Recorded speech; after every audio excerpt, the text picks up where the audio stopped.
अब आ गया है आईटेल विजन 1, नए इंडिया का नया विजन। बड़ी स्क्रीन के साथ एंटरटेनमेंट का विजन बढ़ा, ड्यूअल सिक्योरिटी फीचर्स के साथ प्राइवेसी का विजन बढ़ा, बड़ी बैटरी के साथ अनलिमिटेड पॉसिबिलिटीज का विजन बढ़ा। कोरोना कालखंड में भी आपने देश के सबसे बड़े राज्य के इस विधानमंडल की कार्रवाई को संचालित करने का एक साहसिक निर्णय लिया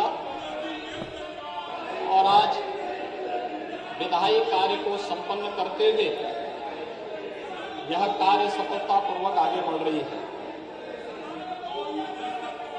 महोदय, मैं अनेक विधायी कार्य जो राज्य की जनता के हित में थे उनको पारित करने के लिए आपका और पूरे सदन का आभार व्यक्त करता हूं, जिन्होंने ये विधायी कार्य भी यहां पर पारित किए हैं।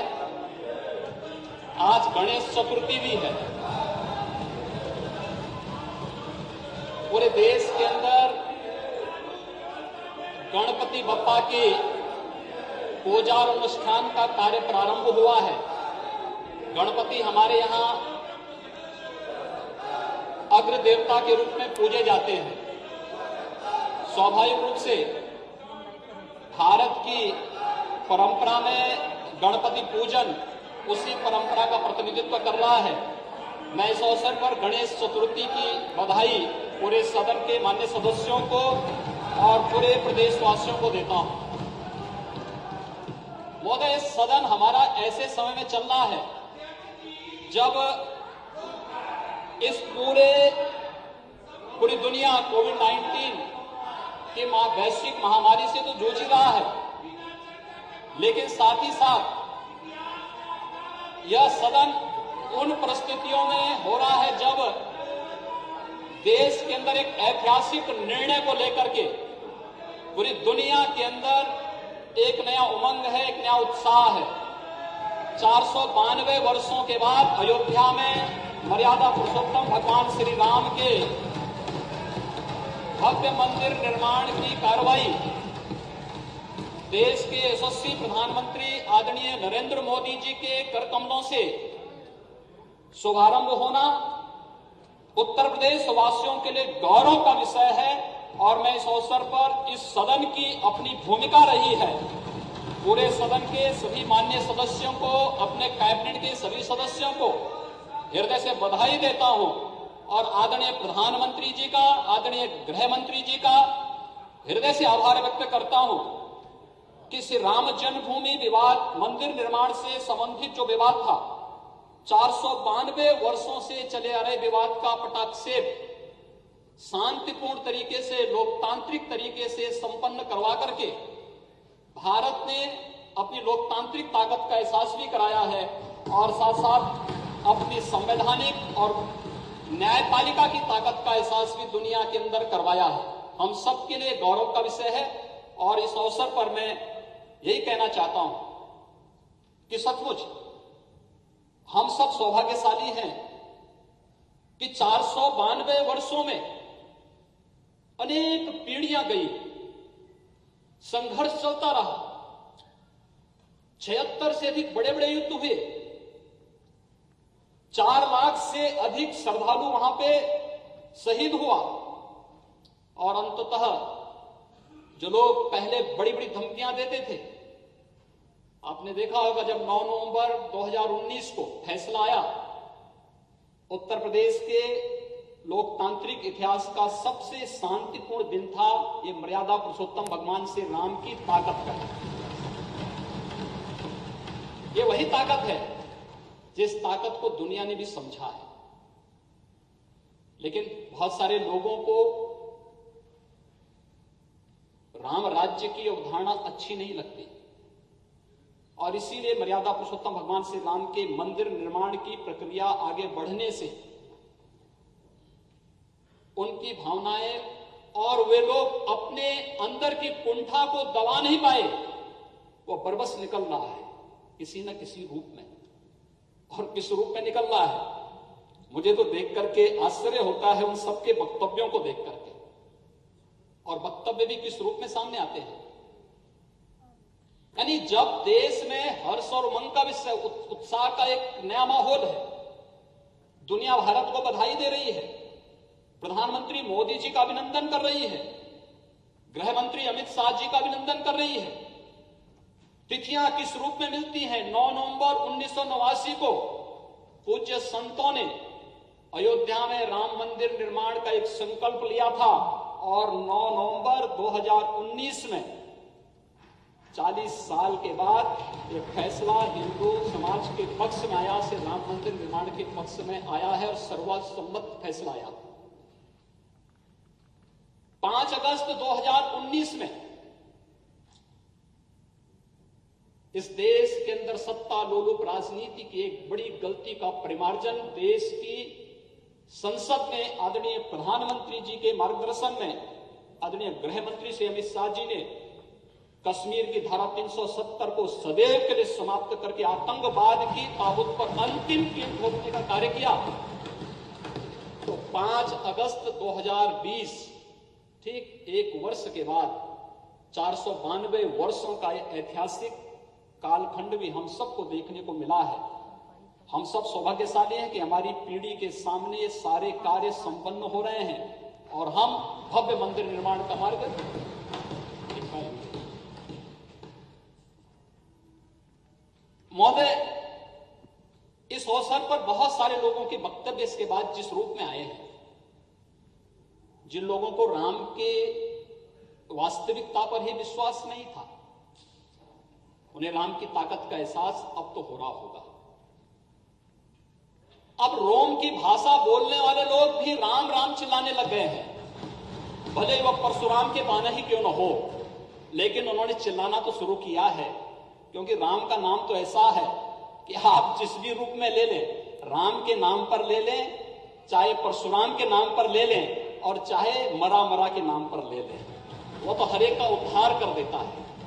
लेकिन उन लोगों ने भी ये भाषा बोलनी शुरू कर दी है, क्योंकि उन्हें मालूम है कि भारत के अंदर राम नाम से ही बेतरनी पार होने वाली है, बाकी कोई उसका आधार नहीं है। और इस देश की जनता जनार्दन ने बार बार साबित करके दिखाया है। महोदय, ये वही लोग थे जिन्होंने राम सेतु का भी विरोध किया था, जिन्होंने सांप्रदायिकता कानून के नाम पर देश की भावनाओं के साथ खिलवाड़ करने का प्रयास किया था, इस समाज को बांटने का प्रयास किया था। आज फिर वे अपनी इस विभाजनकारी मंशा के रूप में फिर से आगे आ गए हैं और फिर से इस प्रकार की कुत्सित राजनीति करने के लिए फिर समाज को विभाजित करने की ओर अग्रसर कर रहे हैं। ये वही लोग हैं जिन लोगों ने राम भक्तों पर गोलियां चलाई थी। ये वही लोग हैं जो लोग आज जातिवाद का नारा कर रहे हैं, लगा रहे हैं, जातीयता का झंडा लेकर के चल रहे हैं। ये वही लोग हैं जब सत्ता में आते हैं तो कन्नौज के एक नीरज मिश्रा नाम के भारतीय जनता पार्टी के कार्यकर्ता का सिर काट करके ब्रीफकेस में भर करके अपने आप मंगाते हैं और उस शर्मनाक घटना के बाद भी जनता से माफी नहीं मांगते। ये वही लोग हैं जो तिलक और तिराजू की बात करके समाज को बार बार गाली देते थे और आज फिर नए रूप में बने हुए उत्साह और उमंग के माहौल में किस प्रकार से जहर घोलने का कार्य कर रहे हैं, समाज देख रहा है। लेकिन राम का काज है, ये चलता रहेगा और राम के इस काज के लिए मैं पूरे सदन को बधाई देता हूं, पूरे सदन के सभी माननीय सदस्यों को हृदय से बधाई देता हूं। और मैं इस बारे में सबसे कहना चाहता हूं, उत्तर प्रदेश के लिए एक अवसर है।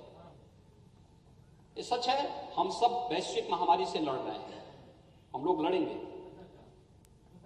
और अभूतपूर्व कार्य किया है सभी माननीय सदस्यों ने, अभूतपूर्व कार्य किया है।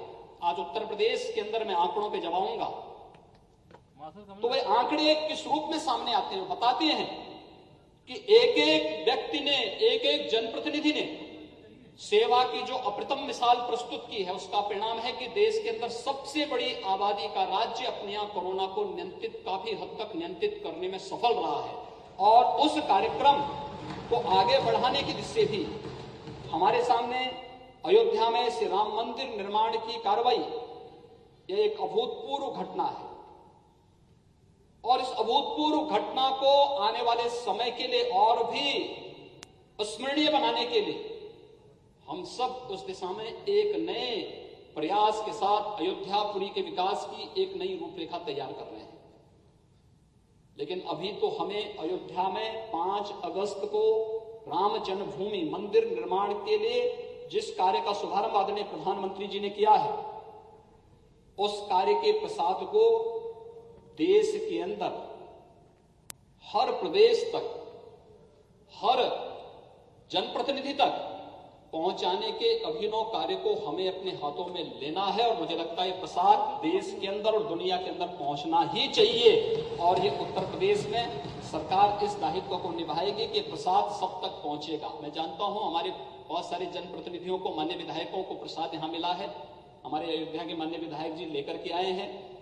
जो बचे होंगे सरकार भी उन तक पहुंचाने का कार्य करेगी और फिर वे हमारे ब्रांड एम्बेसडर बनकर के, जैसे प्रयागराज कुंभ के समय मंत्री परिषद के सभी माननीय मंत्रियों ने जाकर के देश के अलग अलग राज्यों में जाकर के ब्रांड एम्बेसडर के रूप में प्रयागराज कुंभ को एक यूनिक इवेंट के रूप में प्रस्तुत किया, उसी रूप में हम लोग अयोध्या की इस घटना को भी देश और दुनिया के सामने प्रस्तुत करेंगे। तो उत्तर प्रदेश में ढेर सारी संभावनाएं आगे बढ़ेंगी और उस रूप में हम लोग इस कार्यक्रम को आगे बढ़ाने का कार्य करेंगे। यह एक कार्य इस अवसर पर हम लोग करना चाहते हैं। महोदय, राम और परशुराम में तात्विक रूप से कोई भेद नहीं, दोनों भगवान विष्णु के ही अवतार हैं। इस थोड़ा बुद्धि का भेद है। जहां पर बुद्धि का स्तर संकीर्ण और छोटा होता है वे लोग भ्रम में पड़ते हैं, लेकिन तात्विक रूप से शास्त्र ने कोई भेद नहीं माना है, कोई भेद नहीं माना है। और फिर हम सब के यहां लोक भाषा में संत तुलसीदास जी ने तो बहुत अच्छे ढंग से इसकी विवेचना की है, बहुत अच्छे ढंग से इसको प्रस्तुत कर दिया है। जब धनुष भंग के समय भगवान परशुराम पधारते हैं तो मर्यादा पुरुषोत्तम भगवान श्री राम के ही मुंह से उन्होंने कह दिया कि राम मात्र लघु नाम हमारा, परशु सहित बड़ नाम तुम्हारा।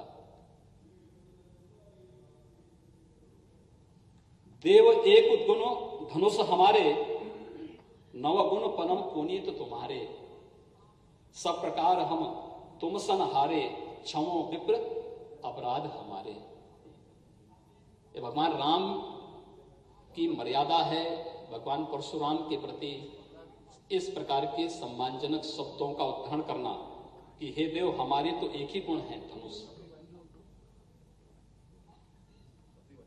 लेकिन आपके तो परम पवित्र सम, दम, तप, शौच, क्षमा, सरलता, ज्ञान, विज्ञान और आस्तिकता, ये सभी 9 गुण आप में हैं। हम तो सब प्रकार से आपसे हारे हैं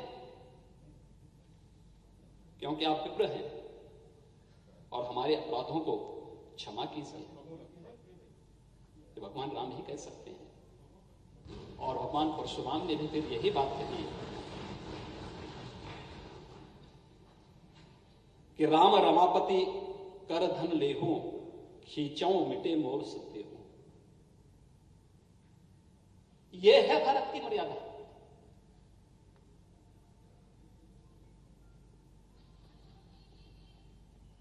भगवान विष्णु का वह धनुष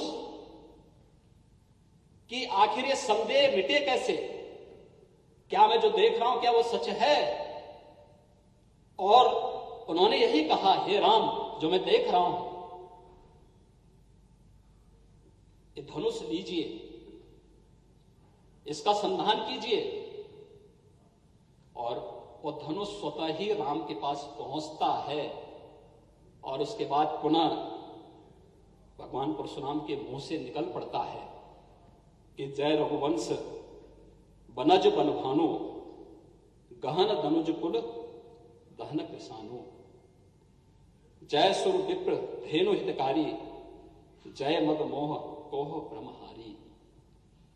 कही जय जय जय रघुकुल केतु, भृगुपति गए बनहि तप हेतु।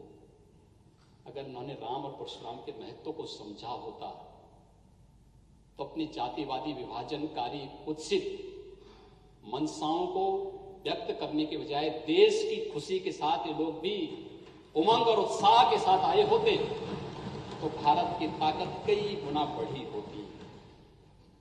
लेकिन दुर्भाग्य है उन लोगों का तो देश की खुशी के साथ खुश नहीं हो सकते, क्योंकि देश की खुशी के साथ, राष्ट्र मंगल की खुशी के साथ वही लोग खुश हो सकते हैं जिनमें मर्यादा होती है, जिनमें धैर्य होता है। और लोकतंत्र में मर्यादा और धैर्य अत्यंत महत्वपूर्ण है, क्योंकि लोकतंत्र बगैर लोक लाज के नहीं चलता। ये लोक लाज बहुत महत्वपूर्ण होता है।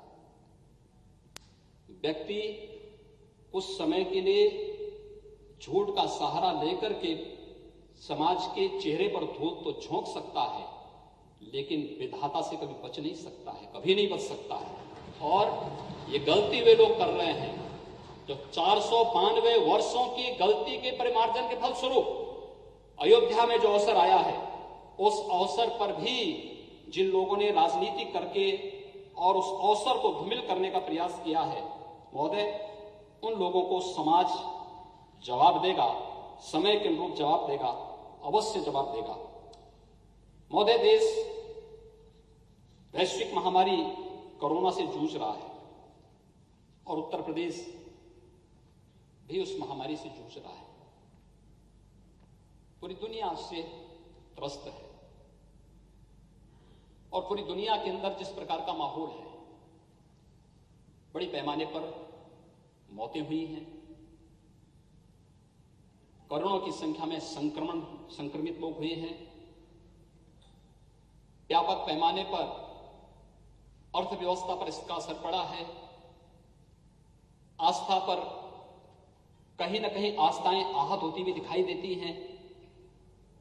हम लोगों को भी मजबूरी में लोगों के लिए बोलना पड़ता है कि नहीं, पहले संक्रमण को रोकने के लिए हम जन आस्था को बचाएं, लोगों को बचाएं, और फिर इसके बाद फिर हमें बोलना पड़ता है कि हो सकता है कि कुछ समय के लिए हमें अपने पर्व और त्योहार स्थगित करने पड़े, और इसको करना भी पड़ रहा है। लोग कर रहे हैं, सहयोग कर रहे हैं। मैं अभिनंदन करूंगा समाज का, उन सभी का।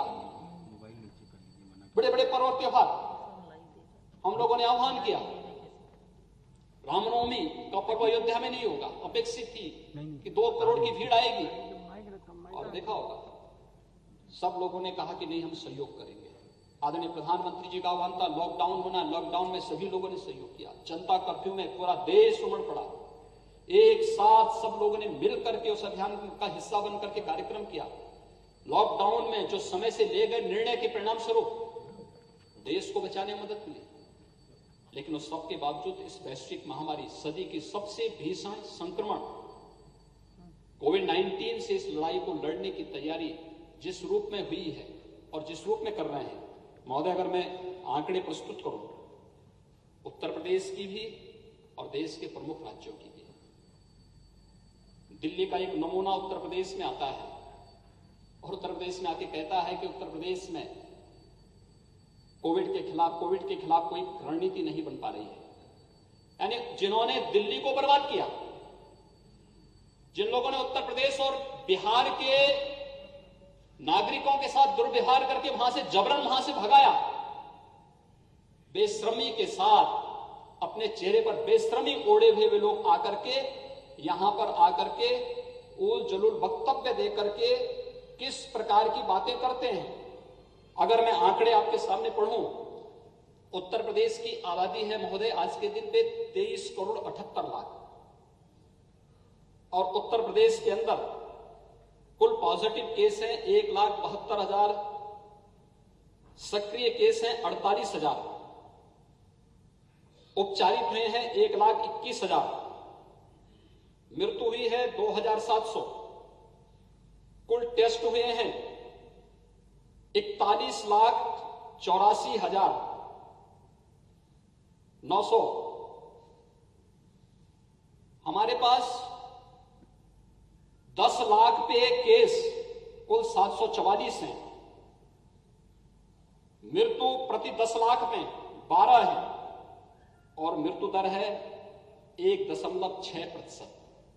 ये देश के अंदर न्यूनतम मृत्यु दर है। और महोदय, दिल्ली से जो एक नमूना आता है, इसको इसकी वास्तविकता हम बताते हैं।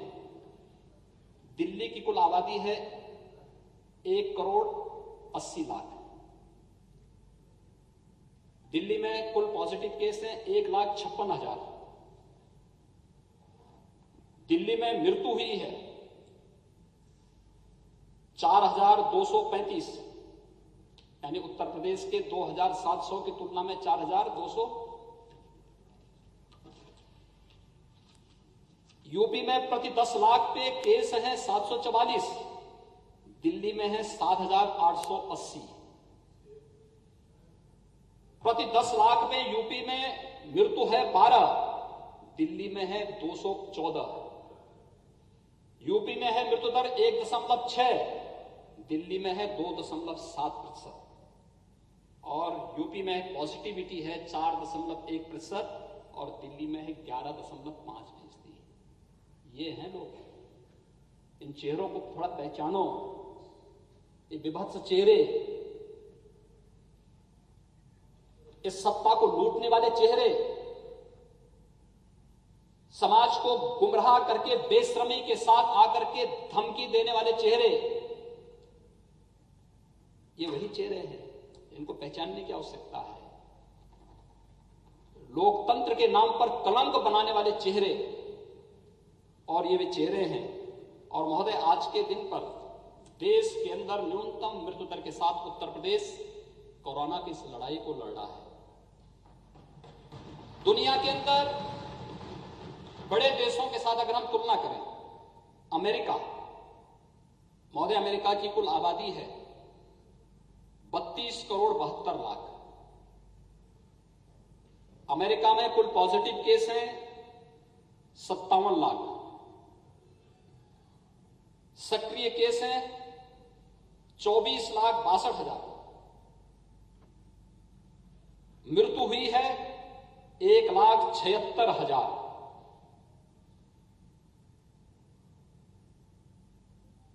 प्रति 10 लाख पे केस हैं 17,209। मृत्यु दर है, मृत्यु प्रति 10 लाख में है 532 और मृत्यु दर है 3.1%। और पॉजिटिविटी दर है 7.8%।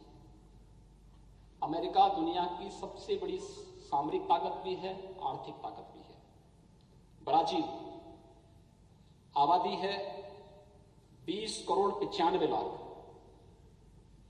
इनके यहां कुल पॉजिटिव केस हैं 34,60,000। सक्रिय केस हैं 7,35,000। मृत्यु हुई है 1,11,000।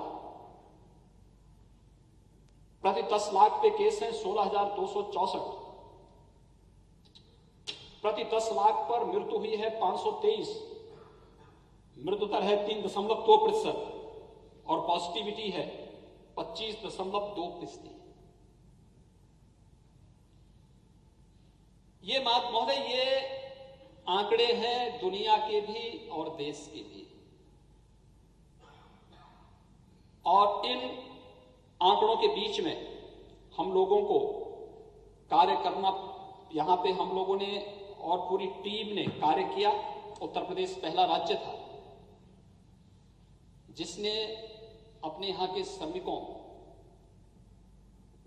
स्ट्रीट वेंडर्स की और गरीबों के लिए राहत की घोषणा की। मंत्री परिषद जैसे बैठा, मंत्री परिषद की समिति वित्त मंत्री की अध्यक्षता में गठित होती है और मंत्री परिषद की सिफारिश के साथ ही, कमेटी की सिफारिश के साथ ही 25 मार्च को लॉकडाउन प्रारंभ होने के साथ ही सिफारिश भी लागू होती है और प्रदेश में 34 लाख से अधिक निर्माण श्रमिक, स्ट्रीट वेंडर, पल्लेदार, कुली, इन सबको भरण पोषण भत्ता देने का कार्य प्रारंभ किया। और उत्तर प्रदेश पहला राज्य था जिसने उन गरीबों के लिए इस प्रकार के कार्य की योजना को लागू किया और फिर पूरे देश के अंदर इस कार्यक्रम को लागू किया गया। महोदय, 18 करोड़ लोगों को अप्रैल माह से लेकर के अब तक लगातार महीने में 2-2 बार खाद्यान्न देने का कार्य हो रहा है उत्तर प्रदेश के अंदर, प्रधानमंत्री गरीब कल्याण पैकेज के अंतर्गत और उत्तर प्रदेश पीडीएस की जो स्कीम है उसके अंतर्गत है। ये कार्यक्रम लगातार चल रहे हैं। कोरोना कालखंड में उत्तर प्रदेश पहला राज्य था जिसने किसानों की कोई भी समस्या को बाधित नहीं होने दिया। समय पे फसल की कटाई हो, हार्वेस्टर पहुंचे, रेपर पहुंचे, किसानों के यहां उनको कंबाइन मशीन उपलब्ध हो जाए, हमने परमिशन दी, वहां पर हर प्रकार की सुविधाएं उपलब्ध करवाई, सारे कार्यक्रम आगे बढ़े। 119 चीनी मिलें थी, सभी 119 चीनी मिलें इस दौरान चलाई गई। 2500 कोल्ड स्टोरेज थे, सभी कोल्ड स्टोरेज चलाए गए।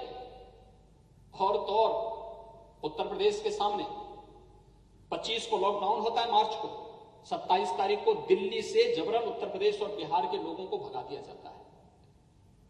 और उसके बाद जो स्थिति पैदा होती है, जिस प्रकार की स्थिति पैदा होती है दिल्ली बॉर्डर पर, गाजियाबाद में, नोएडा में,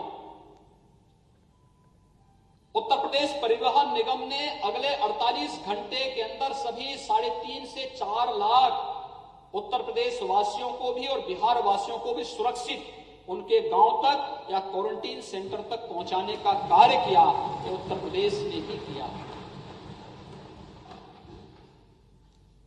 महोदय, उत्तर प्रदेश ने उस दौरान हमारे प्रदेश के 12,500 छात्र कोटा राजस्थान में थे। यानी जब हम एक आपदा से लड़ रहे हैं तब लोग बस के नाम पर स्कूटर का नंबर हमें देकर के मजाक बना रहे थे लोगों के साथ में, और यही सच्चाई नहीं सुनना चाहते, इसीलिए भाग करके बाहर गए, क्योंकि इन्हें मालूम है कि जब ये सच्चाई सामने आएगी एक्सपोज होंगे। न्यायालय में गए, न्यायालय ने भी इनको इस बारे में कहा कि जब प्रदेश सरकार लड़ रही थी, एक महामारी से लड़ रही थी, उस समय सहयोग करने की बजाय आप झूठे नंबर देकर के गुमराह करने का प्रयास कर रहे हैं, बाधा पैदा कर रहे हैं। 12,500 हमारे बच्चे, इस प्रदेश के बच्चे कोटा राजस्थान में प्रतियोगी परीक्षाओं की तैयारी कर रहे थे।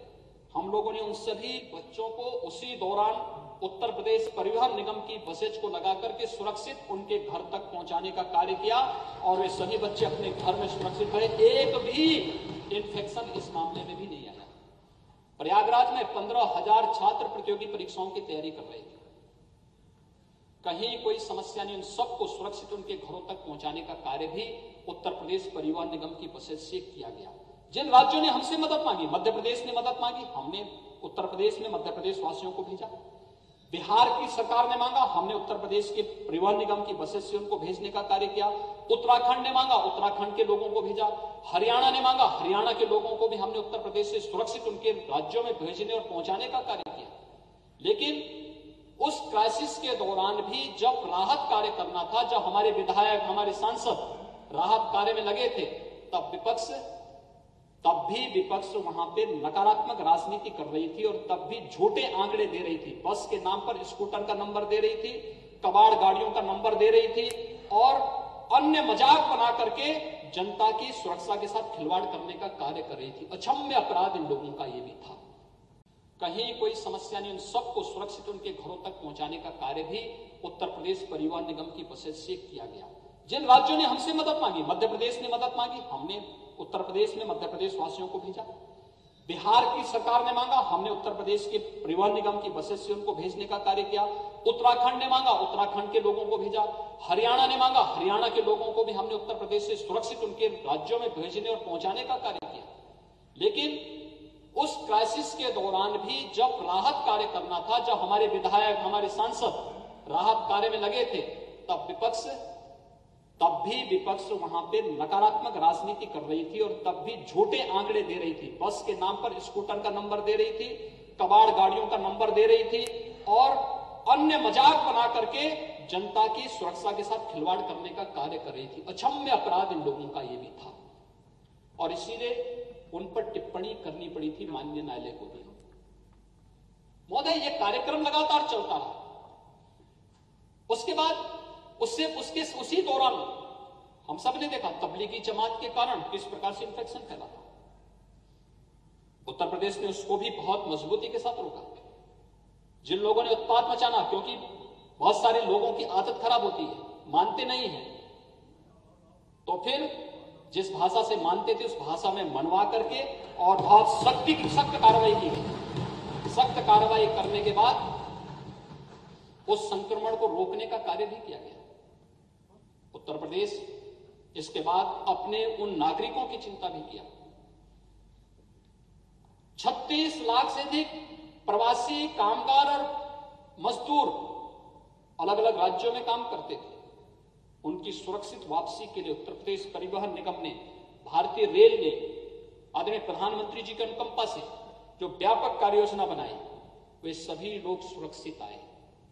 कोई कल्पना कर सकता है जिस राज्य में 40 लाख से अधिक माइग्रेंट लेबर आई हो, उस राज्य में संक्रमण किसी भी अन्य बड़े राज्य की तुलना में न्यूनतम स्तर पर है। और यह कार्य इसलिए हुआ क्योंकि एक टीम काम कर रही थी, एक मशीनरी काम कर रही थी। मैं इस अवसर पर नमन करता हूं अपने सभी कोरोना वॉरियर्स को, जिन्होंने सचमुच उत्तर प्रदेश का हेल्थ सेक्टर देश के और दुनिया के अन्य राज्यों की तुलना में या अन्य बड़े राज्यों में, विकसित राज्यों की तुलना में, विकसित देशों की तुलना में कमजोर माना जाता था। लेकिन इस सब के बावजूद हेल्थ सेक्टर ने, मेडिकल एजुकेशन ने, हेल्थ ने, सभी ने और कोरोना वायरस ने, चाहे वह स्वास्थ्य विभाग से जुड़े हुए हों, चाहे वह सुरक्षा से जुड़े हुए हों, चाहे वह सफाई के कर्मी हों, चाहे वह बैंक से या समाज के अलग अलग सेक्टर से जुड़े हुए हों, खाद्य विभाग से जुड़े हुए थे, कृषि से जुड़े हुए थे, अलग अलग विभाग से जुड़े हुए, सभी लोगों ने मिलकर के जो एक टीम वर्क का उदाहरण प्रस्तुत किया कि विपत्ति में हम काम करेंगे, और जो उदाहरण प्रस्तुत किया, आज उसका परिणाम था कि हम लोग संक्रमण को हर हाल में कंटेन करने में सफल हुए। और उत्तर प्रदेश आज के दिन पर जहां एक सुरक्षित स्थिति में है, वहीं महोदय आज के दिन पर सर्वाधिक टेस्ट करने वाला राज्य भी उत्तर प्रदेश है। अपनी सीमित क्षमता के बल पर सर्वाधिक टेस्ट करने वाला राज्य भी उत्तर प्रदेश है। हम लोग आज के दिन पर लगभग 45 लाख के आसपास टेस्ट उत्तर प्रदेश आज के दिन पे कर रहा है और सर्वाधिक टेस्ट है। ये कार्य 1,51,000 से अधिक बेड्स उत्तर प्रदेश राज्य में केवल कोविड के लिए बना दिए जाएं, वेंटिलेटर्स हर जनपद में उपलब्ध हो जाएं, एफएनएनसी की व्यवस्था हर एक जनपद में पहुंचा दी जाए।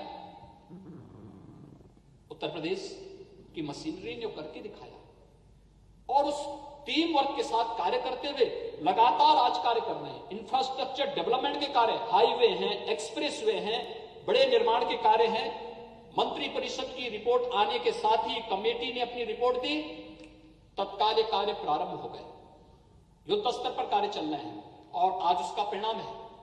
हम मानते हैं कोरोना कालखंड था, पूरी दुनिया की इकोनॉमी पे असर पड़ा, लेकिन दुनिया की इकोनॉमी पर असर पड़ने के साथ साथ उत्तर प्रदेश अप्रैल, मई और जून में हमारी इकोनॉमी पे असर पड़ा। लेकिन इकोनॉमी पे असर पड़ने के साथ हम लोग जुलाई में अगर विगत वर्ष की तुलना अगर करें तो केवल 3% राजस्व की कमी हमारी रह गई है।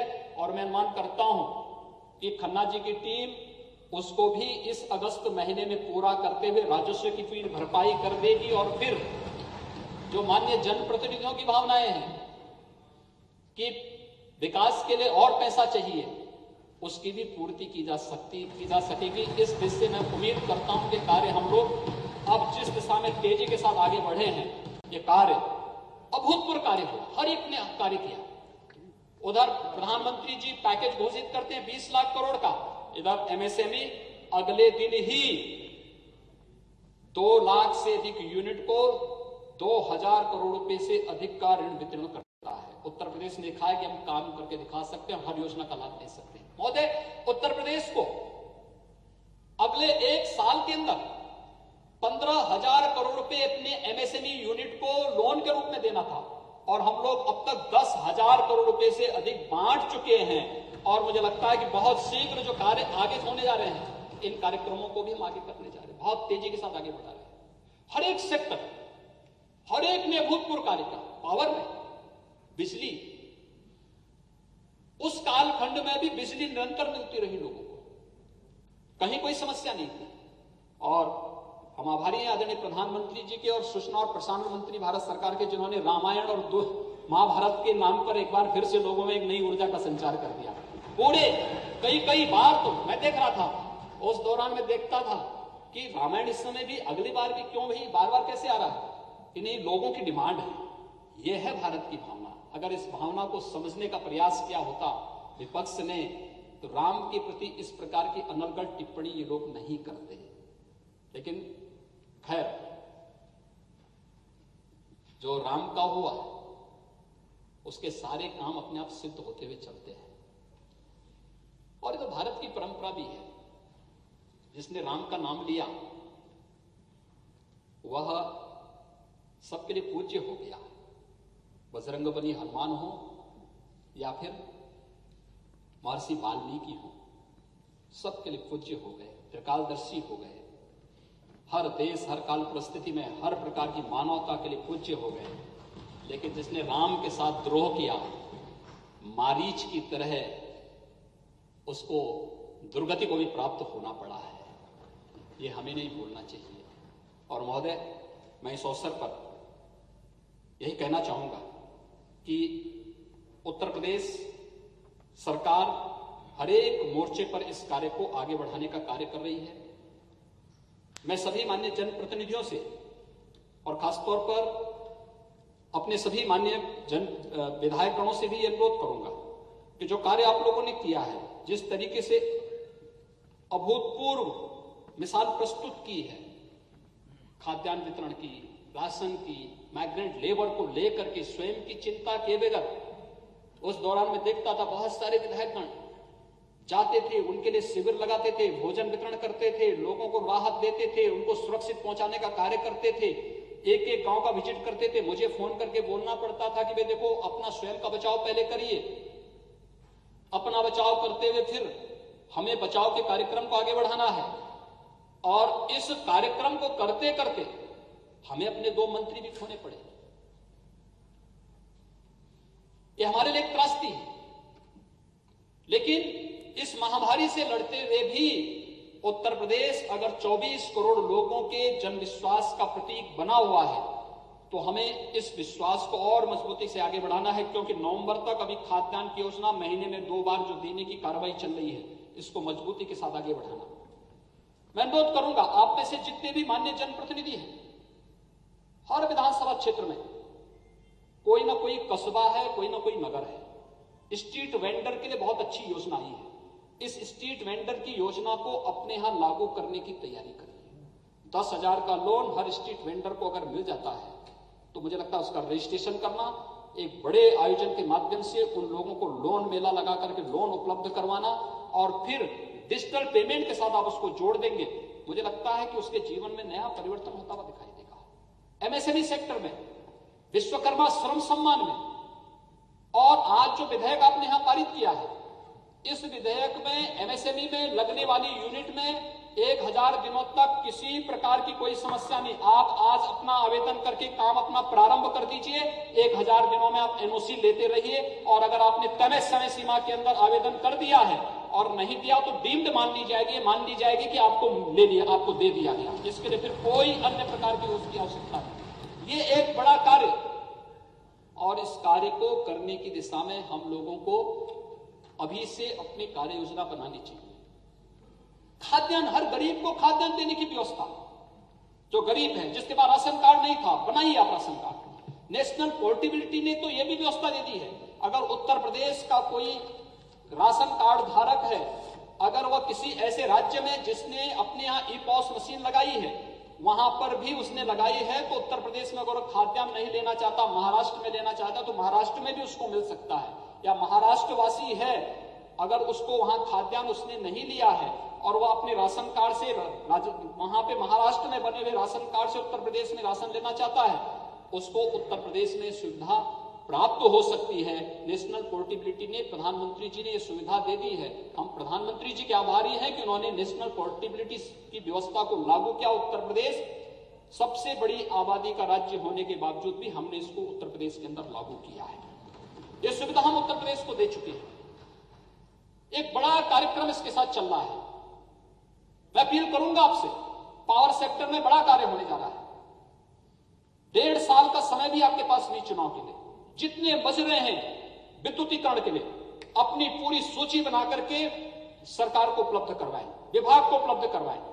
1 साल के अंदर प्रयास करें, एक अभियान चला करके सभी मजरों तक विद्युतीकरण का कार्य प्रारंभ कर पूरा करवा दे।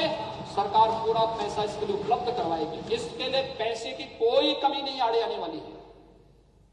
सड़कों के लिए भी व्यापक कार्य योजना को लेकर के हम कार्य करने जा रहे हैं। इंफ्रास्ट्रक्चर डेवलपमेंट के लिए सबसे बड़ी आबादी का राज्य होने और सब आर्थिक स्थिति अन्य राज्यों की तुलना में उतनी मजबूत न होने के बावजूद भी पूर्वांचल एक्सप्रेसवे का काम तय समय सीमा के अंदर पूरा होगा। उत्तर प्रदेश सरकार इस कार्य को तेजी के साथ आगे बढ़ा रही है। बुंदेलखंड एक्सप्रेसवे तय समय सीमा के अंदर पूरा होगी। डिफेंस कॉरिडोर का काम तय समय सीमा के अंदर तेजी के साथ आगे बढ़ रहा है। गंगा एक्सप्रेसवे का काम मेरठ से प्रयागराज तक, यह कार्य राज्य सरकार अपने स्तर पर औद्योगिक विकास विभाग इस कार्य को कर रही है। लेकिन साथ साथ हमने भारत सरकार से भी अनुरोध किया है कि मेरठ को हरिद्वार तक जोड़ने और प्रयागराज को काशी तक जोड़ने के लिए इस एक्सप्रेसवे को कर देंगे तो गंगा एक्सप्रेसवे पूरी इस मंशा को पूरा कर देगा कि हरिद्वार से लेकर के और हम लोग काशी तक इस गंगा एक्सप्रेसवे के माध्यम से उत्तर प्रदेश को पूरब से पश्चिम तक जोड़ने का एक बड़ा कॉरिडोर दे देंगे और ये विकास का बहुत बड़ा गलियारा बनेगा। औद्योगिक विकास विभाग ने इन सभी एक्सप्रेसवे को एक्सप्रेसवे तक सीमित नहीं रखा है। इसमें हमारे जगह जगह क्लस्टर बनेंगे, औद्योगिक क्लस्टर बनेंगे अलग अलग। कहीं एमएसएमई का बन जाएगा, कहीं फूड प्रोसेसिंग का बन जाएगा, कहीं पे टेक्सटाइल का बन जाएगा, कहीं पे किसी अन्य उसका बन जाएगा। अलग अलग हमारे पास पहले से मौजूद है। 1 डिस्ट्रिक्ट 1 प्रोडक्ट की कार्य योजना बहुत प्रभावी योजना है। आत्मनिर्भर भारत की परिकल्पना का आधार उत्तर प्रदेश के अंदर 1 डिस्ट्रिक्ट 1 प्रोडक्ट की योजना बनेगी और इस योजना को जितना हम अपने अपने जनपद की एक एक योजना को लेकर के उसको प्रमोट करें। अभी एमएसएमई विभाग ने हर जनपद में फैसिलिटी सेंटर बनाने की कार्रवाई प्रारंभ की। अभिनव योजना है। उसकी मार्केटिंग, उसकी ब्रांडिंग, उसको डिजाइनिंग के साथ जोड़ना, व्यापक पैमाने पर उस कार्यक्रम को आगे बढ़ाना, यह कार्य हमें व्यापक पैमाने पर आगे बढ़ाने के लिए तय करना होगा। और इस दृष्टि से आज एक कार्य, इस व्यवस्था को तेजी के साथ हम आगे बढ़ा रहे हैं। मैं विश्वास के साथ कह सकता हूं कि कोरोना के खिलाफ देश की इस लड़ाई में उत्तर प्रदेश अपनी प्रमुख भूमिका के साथ सामने आएगा। आज हर व्यक्ति उत्तर प्रदेश की इस भूमिका को स्वीकार करता है, चाहे वह स्वास्थ्य विभाग की, चिकित्सा शिक्षा विभाग की, यानी हर एक विभाग अपने अपने स्तर पर उस कार्य को तेजी के साथ आगे बढ़ाने का कार्य कर रहा है। आज जब विपक्ष के पास कोई मुद्दा नहीं तो फिर घूम फिर करके वह अपनी उन पुरानी आदतों के साथ फिर से जुड़ रहा है। क्योंकि जो आदतें बोलता जाता ना, आदत बुरी आदत जाती नहीं है, बुरी आदत जाती नहीं है। अपनी वही विभाजनकारी संकीर्ण मानसिकता और उस संकीर्ण मानसिकता के साथ जो कार्य कर रहे हैं वह कार्य मुझे लगता है कि इतिहास कभी उन्हें माफ करेगा नहीं, कभी नहीं माफ करेगा। महोदय, यह कार्य कोविड-19 की दृष्टि आदरणीय प्रधानमंत्री जी के नेतृत्व में देश जिस मजबूती से लड़ रहा है, हम उसको बहुत मजबूती के साथ आगे बढ़ाएंगे। इस दौरान कोविड-19 के साथ साथ हम बाढ़ से भी जूझ रहे हैं। प्रदेश के अंदर 40 जिले हमारे बाढ़ के प्रति संवेदनशील हैं। मुझे कुछ जिलों में जाने का अवसर मिला, लेकिन मैंने देखा है, मैं प्रतिदिन की रिपोर्ट लेता हूं और मैं देखता हूं हमारे जनप्रतिनिधिगण कोई नाव में बैठ करके, कोई स्टीमर में बैठ करके, कोई गरीबों के बीच में जाकर के खाद्यान्न दे रहा है।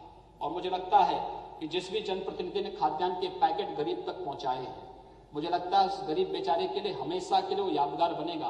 क्योंकि लगभग 50 किलो का पूरा खाद्यान्न का पैकेट है, एक व्यक्ति तो नहीं उठा सकता है। मुझे लगता है खन्ना जी जैसे लोग भले उठा लेंगे, लेकिन सामान्य व्यक्ति तो नहीं उठा पाएगा।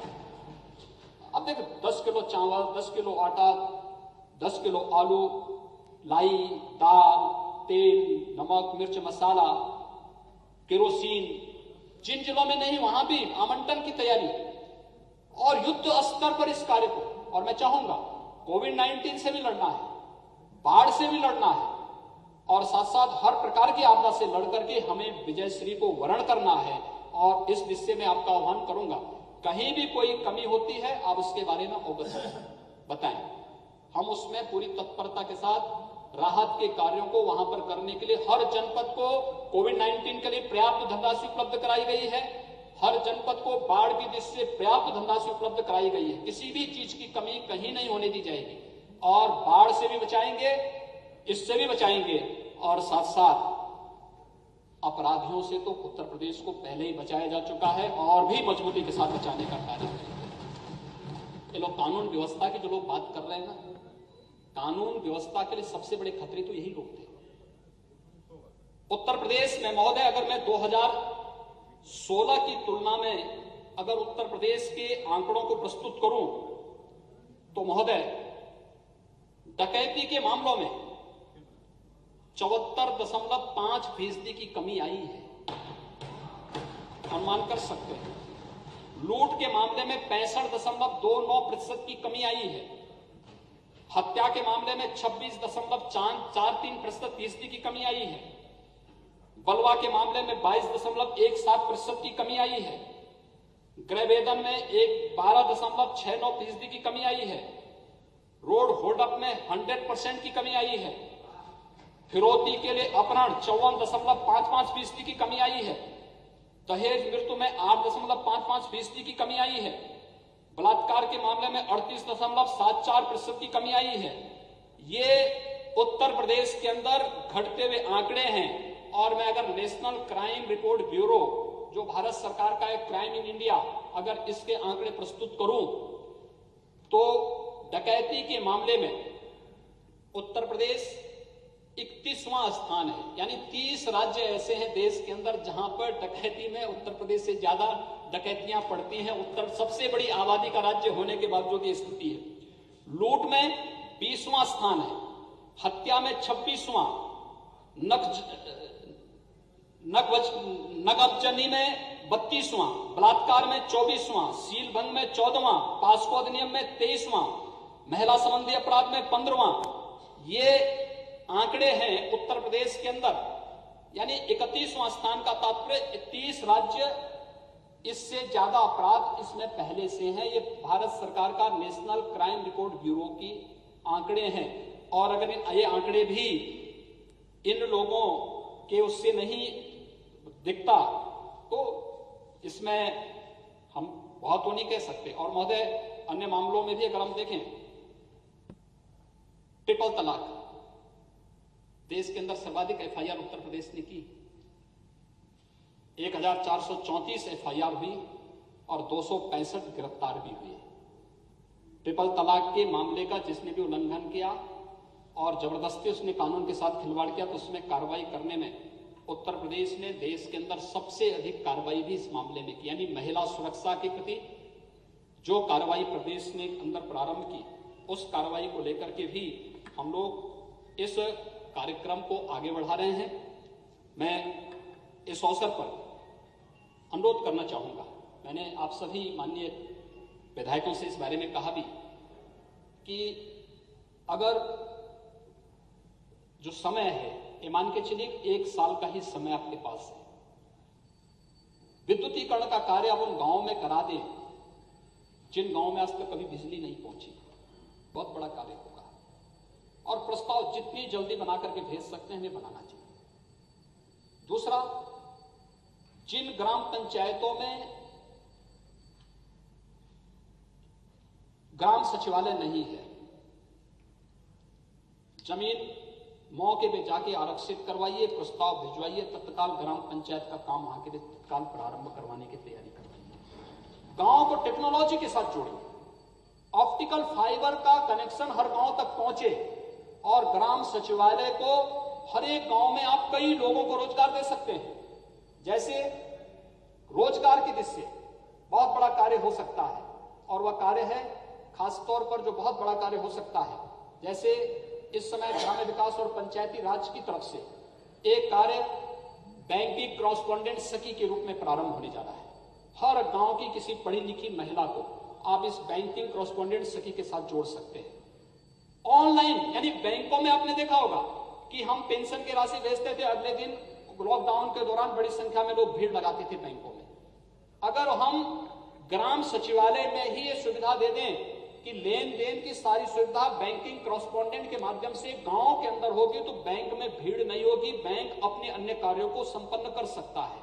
और ऐसे ही कॉरेस्पॉन्डेंट हम अलग अलग कार्यों के लिए कर सकते हैं। हर गांव सचिवालय में 4 से 5 लोगों को रोजगार की नई संभावना विकसित हो सकती है। तत्परता के साथ चयन करना और इस कार्यक्रम को आगे बढ़ाना। सामुदायिक शौचालय का निर्माण मजबूती के साथ जिन ग्राम पंचायतों में नहीं, चयन करिए और ग्राम सचिवालय के पास है जहां उपयुक्त समझे एक सामुदायिक शौचालय के लिए जमीन आरक्षित करना, सामुदायिक शौचालय का निर्माण करवाना। उस शौचालय के निर्माण के माध्यम से स्वच्छता का, अभी स्वच्छता की रैंकिंग आई है भारत सरकार की, उत्तर प्रदेश ने बहुत अच्छी रैंकिंग उसमें प्राप्त की है। देश के अंदर यह अभियान 2014 से चल रहा है, लेकिन उत्तर प्रदेश ने 2017 से इसको प्रारंभ किया और परसों जो आंकड़े आए हैं, मैं नगर विकास को, वर्तमान नगर विकास मंत्री को और पूर्व नगर विकास मंत्री को इसके लिए बधाई देता हूं कि सर्वाधिक पुरस्कार उत्तर प्रदेश सरकार को प्राप्त हुए हैं, उत्तर प्रदेश नगर विकास को प्राप्त हुए हैं। और उसके माध्यम से हम लोगों ने ये साबित किया है कि जहां चाह वहां राह, ये भी साबित उसमें करके दिखाया है। और महोदय, ये सारे आंकड़े इस बात को प्रदर्शित करते हैं कि हम लोग इन कार्यक्रमों को बहुत मजबूती के साथ आगे बढ़ाएंगे। लेकिन हमें विपक्ष की उस कुत्सित मंशा को भी समझना पड़ेगा जो अब हताश और निराश हो चुका है। बहस और वह किसी भी डिबेट का सामना नहीं करना चाहता है क्योंकि उसके पास कोई मुद्दे नहीं। वह इसलिए हताशा निराशा में इस प्रकार के हथकंडे अपनाएगा, हर जगह इस प्रकार की चीजें अपनाएगा। उस षड्यंत्र से बचते हुए अगर हम लोग उनको उनकी वास्तविक स्थिति को आभास करा सके और बता सके कि आपके द्वारा ये चीजें हो रही हैं और ये कार्य हो रहे हैं, हम अपनी उपलब्धियों को बोलने में संकोच न करें। मेरा ये मानना है सभी विधायकों ने अपने अपने विधानसभा क्षेत्र में इतना काम किया है, पिछले 20 वर्षों के दौरान कोई भी उतना काम नहीं किया होगा जितने 5 वर्ष के दौरान आप करके अपने अपने क्षेत्र में करके दिखा देंगे। ये अपने आप में एक बड़ी उपलब्धि आपके लिए। और बाकी जो बचे होंगे, हमारे पास 1.5 वर्ष का समय है। इस 1.5 वर्ष के दौरान तो ये बहुत स्पीड के साथ बढ़ी। अभी तक स्पीड हमारी अगर 120 की थी तो अब यही चलेगी 250 की स्पीड चलने वाली है। और 250 की स्पीड में विपक्ष नहीं चल पाएगा क्योंकि काम करने की जिसकी आदत नहीं होती है वो काम कर भी नहीं सकता है। उनकी आदत नहीं काम करने की, इसलिए उनकी उस गलत मंशा, वो विभाजनकारी मंशा से बचते हुए हम केवल, मैं आपसे यही कहना चाहता हूं कि हम लोगों को एक नए और समृद्ध उत्तर प्रदेश को, एक सुरक्षित उत्तर प्रदेश की ओर जाने की व्यवस्था करनी चाहिए।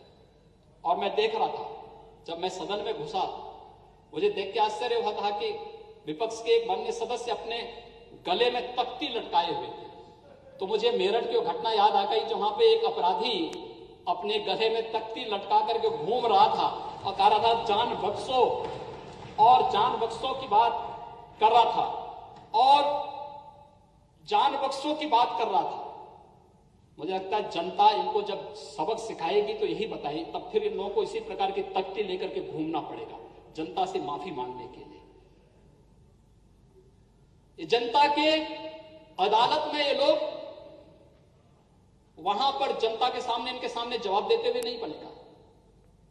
और किन किन लोगों के लिए एक, यानी आज तो सदन में खानों को बाहर करने की एक नई मुहिम चल पड़ी है। सपा एक खान के लिए, कांग्रेस दूसरे खान के लिए कि साहब इनको रिहाई करो, यानी कानून का उल्लंघन करेंगे, कानून को ठेंगा दिखाएंगे,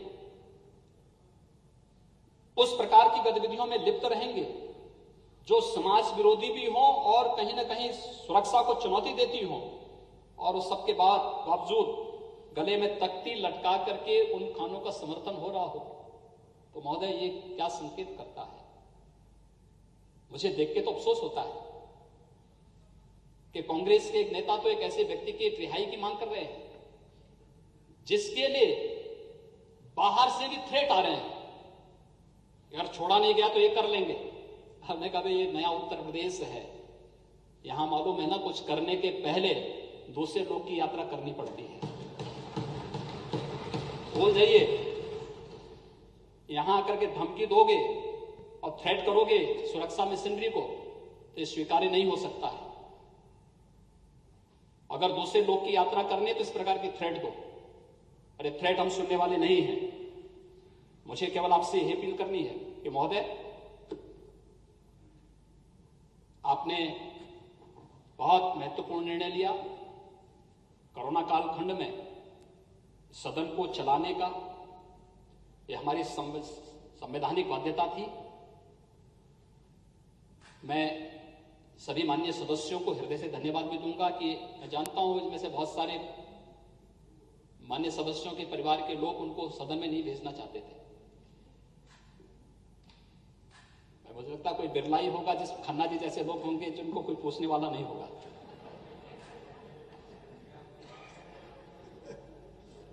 लेकिन ज्यादातर लोगों के परिवार से था कि इस समय सदन चलाने की आवश्यकता क्या है।